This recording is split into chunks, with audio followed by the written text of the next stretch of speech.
कावलिया सेठ की जय। मित्रों, इसके पहले भी हमने जो वीडियो डाला है कि आपकी कुल देवी के बारे में, लेकिन आज मैं आपको जो बताने जा रहा हूँ ये कुल देवी की पूजा करते हैं हम। नवरात्रों में कलश स्थापना करते हैं। आप घर में भी अगर कलश स्थापना करते हैं तो इस विधि से अगर आप देवी को पूजा नवरात्र के दिन करते हैं तो आपके घर में सभी प्रकार की चीजों की उन्नति होती है। अब आपको करना क्या है? सबसे पहले मिट्टी के छोटे छोटे 9 कलश ले आए, मिट्टी के 9, और एक कलश जो है उसको आप देवी के सामने रखते हैं। उसमें जल भर लेते हैं जिसमें सभी तीर्थों का आवाहन, सभी तीर्थों का स्मरण करके, सभी नदियों का स्मरण करके आप उस कलश में जल डालते हैं। उसमें एक का सिक्का डालते हैं, हल्दी और सुपारी की गठान डालते हैं, 5 पल्लव, 5 प्रकार के पत्ते लगाते हैं। उसके ऊपर फिर 5 पल्लव के ऊपर एक कटोरी रख के उसमें चावल पूर्ण पात्र रख देते हैं। उस पूर्ण पात्र के ऊपर में एक नारियल रख देते हैं। कई लोग यहाँ पे गलती करते हैं कि डायरेक्ट कलश के ऊपर में पत्ते लगा के नारियल रखते हैं। ये ऐसा ना करते हुए, जब तक आपको किसी चीज की पूर्णता नहीं मिलेगी, जब तक आप पूर्णता उसको प्राप्त नहीं करेंगे, आपको उसका मजा नहीं आएगा और आपको अच्छा फल की प्राप्ति नहीं होगी। यानी पूर्ण पात्र रखना जरूरी है, क्योंकि कलश पूर्ण तब होगा जब उसके ऊपर एक अन्न का पात्र रखा हो। स्वास्तिक बना लें, ओम बना लें, जैसा भी आप उसमें विधान है वैसा कर लें। उसके बाद में मौली बांध दें। अगर आप जवारे बोते हैं तो माता के कलश के आसपास में जवारे बो दीजिए, लेकिन दिए वाले कलश में नहीं करना है। ये एक नारियल रख के एक अलग कलश की स्थापना करनी है। वरुण देव के नाम से जैसे कलश के देवी देवताओं के नाम से एक कलश की स्थापना होती है, उसकी बात हो रही है।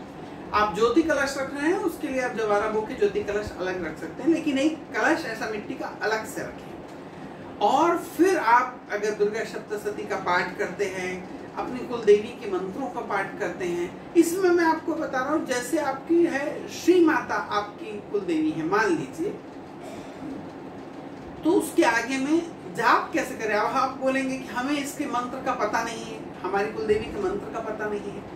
तो जो भी नाम है देवी का, उसके आगे आप ऐं ह्रीं श्रीं ऐसा लगा दें। ऐं ह्रीं श्रीं, जैसे ऐं ह्रीं श्रीं श्री मात्रे नमः ऐसा बोलें, ऐं ह्रीं श्रीं लगा दें। तब वो मंत्र का रूप ले लेता है। तीनों शक्तियों, त्रिगुणातीत सभी प्रकार की ऊर्जाएं उसके अंदर में प्रवाहित होने लग जाती है। तो इसलिए जो भी आपकी देवी कुल देवी का मंत्र है, इसकी 3 माला नवरात्र में जरूर करा करें। दुर्गा सप्तशती पढ़ना है, उपवास रहना है, भजन कीर्तन करना है, साधना आराधना करना है, जो करना है आप करें। लेकिन जब एक कलश स्थापना करने के बाद में एक मिट्टी के कलश को पूर्णतः जल से भर दें पूरी तरीके से। उसमें भी 5 आम के पत्ते लगा दें, सामने रखें, जहां पाठ कर रहे हैं उसके बिल्कुल सामने रखें आप उसको। पूरी पाठ पूजा जब आपकी पूरी तरीके से हो जाती है, मैंने आधा घंटा 1 घंटा जो भी हमने उसमें समय व्यतीत करा, 10 मिनट 5 मिनट जो भी हमने समय करा, वो जो मिट्टी का कलश आपने अलग से एक पानी में जल का भर के सामने रखा है, जो नारियल वाला तो अलग है, एक दूसरा कलश जो आप 8 कलश आपके पास बचे उसमें से एक कलश आप रख दीजिए सामने। पूरी पूजा पाठ, आरती, भोग देवी को लगाते हैं सब लगाइए, वो कलश को ऐसे रखे दीजिए। उसके अंदर 5 पल्लव, 5 पत्ते जरूर डाल के रखें आम के, और इसमें पान के 5 पत्ते लगाए जा सकते हैं। अब आप जब इस पूरी पूजा आपकी पूर्ण हो जाती है तो ये मिट्टी का कलश जो आपने जल भर के सामने रखा था, इसको उठाएं और फिर कोई भी देवी मंदिर में चले जाएं और उस देवी मंदिर में जाके उनके चरणों में उस जल को आप अर्पित कर दीजिए। देवी मंदिर, जहाँ पे ऐसे मंदिर जैसे शीतला मंदिर होता है, बड़े जैसे देवी चंडी माता का मंदिर होता है, ऐसे जो मंदिर होते हैं उनमें देवी को जल चढ़ता है 9 दिन, तो वो जल आप उनके चरणों में चढ़ा दीजिए। और उस जो कलश, जो आपने मिट्टी का जो कलश जिसमें जल ले गए थे, वो कलश घर ना लाएं, उसको वहीं मंदिर में कहीं रखें।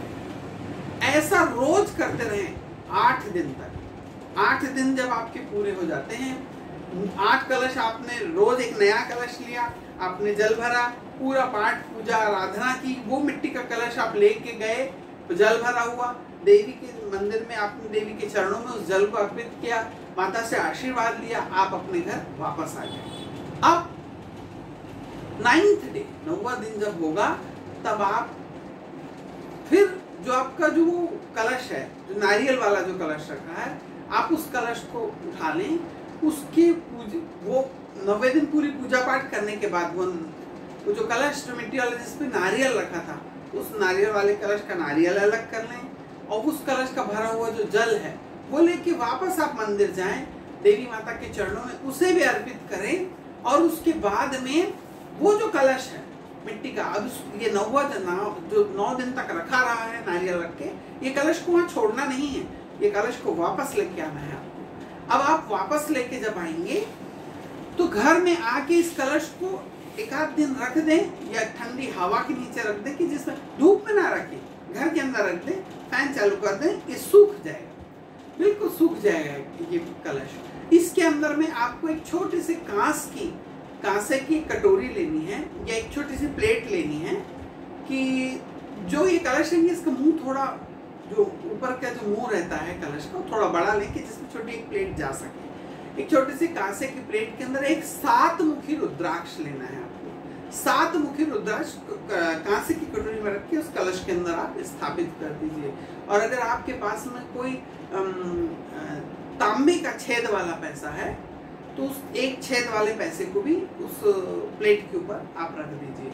और इस कलश को आप अन्न से भर दीजिए, जैसे चावल है, इससे भर के इसके ऊपर कपड़ा लगा के और इसके मुंह को मौली से बांध दीजिए इस कपड़े को। और इस कलश को आपको आपके घर का बिल्कुल एक्यूरेट जो पश्चिम दिशा है वहां पर इस कलश की स्थापना कर दीजिए।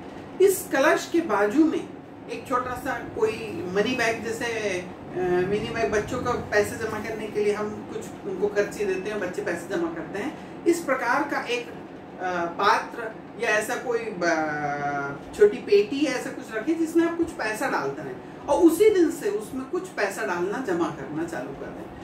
कुछ भी डालें, 2 रुपए 5 रुपए से लेके 1 लाख 50 लाख तक जितना आपको डालना है उस जगह में आप रखना चालू कर दें। और आप देखेंगे कि दिन दुगनी रात चौगनी आपकी तरक्की होगी। धन का तो बड़ी आसानी से, बहुत परिश्रम, क्योंकि हम लोगों को बताया जाता है कि पैसा बहुत मेहनत से कमाया जाता है, लेकिन ऐसा नहीं है।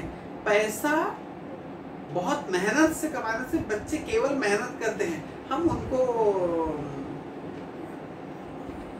वर्क नहीं, स्मार्ट वर्क, इसके पहले भी मैंने आपको कहा है, वर्क के साथ टेक्नोलॉजी है, उसके अच्छे तरीके हैं। जब हम उन सब चीजों को सीख लेते हैं, आज इंजीनियरिंग लोग कर रहे हैं, उनकी उतनी पेमेंट नहीं है, लेकिन जो कोडिंग के साथ इंजीनियरिंग कर रहे हैं उनकी ज्यादा पेमेंट है।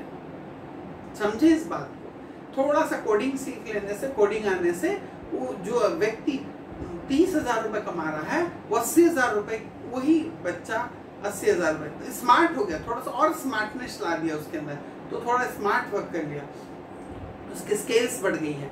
तो हमारे वैसे ही ये जब आप इस प्रकार से ये पूजा करते हैं और इस कलश की स्थापना रखते हैं, अब आप इस कलश का क्या करें, जब दोबारा दूसरी नवरात्र आएगी तो उस नवरात्र के समय भी आप ऐसे ही प्रयोग करें। लेकिन ये जो पुराना जो कलश आपने रखा है, इसके अंदर का अन्न को आप निकाल लीजिए, जो आपने पैसे रखे हैं उसे निकाल लीजिए, वो जो रुद्राक्ष आपने रखा है उस रुद्राक्ष को आप निकाल लीजिए, रख दीजिए, अपने पास रख लीजिए।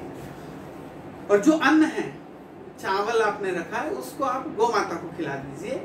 और जब आप 9 कलश दूसरी नवरात्र में जब लेके आएंगे, और पहले दिन, जिस दिन जब आप जाएं, पहले दिन का कलश की स्थापना करने के लिए, वो जल चढ़ाने के लिए, तो ये जो पुराना कलश जो 6 महीना आपके पास अन्न से भरा हुआ रखा था, इस कलश को भी ले जाके मंदिर में छोड़ आए। फिर नया आप वही प्रक्रिया करें, हर नवरात्र में इस प्रक्रिया करो। 6 महीने के 6 महीने में एक बार करना है, ज्यादा कुछ खर्च नहीं, केवल आपकी आराधना के सही तरीका होगा, इससे आपकी कुल देवी जो है वो प्रसन्न होगी। आपके अंदर में जो बहुत सारे रुकावटें आ रही थी वो ठीक होने लगी, बच्चों को अच्छी दिशा दिखेगी, बच्चे बुरी संगत से बचेंगे। और जो हमारे घरों के अंदर में गलत प्रकार के रोग आ रहे हैं, मानसिक कमजोरी आ रही है, बच्चे बोलने में जिनको तकलीफ हो रही है, ये सारी चीज हटना चालू होगी और दिन प्रतिदिन हमारी उन्नति होगी। इसी शुभ इच्छा से कि आप सबकी उन्नति हो, मैं आपसे निवेदन करता हूं कि चैनल को अभी तक सब्सक्राइब ना करें तो सब्सक्राइब करिए और बेल आइकन को दबा के ऑल वाला ऑप्शन चुनिए और ज़्यादा से ज़्यादा शेयर करिए। राधे राधे।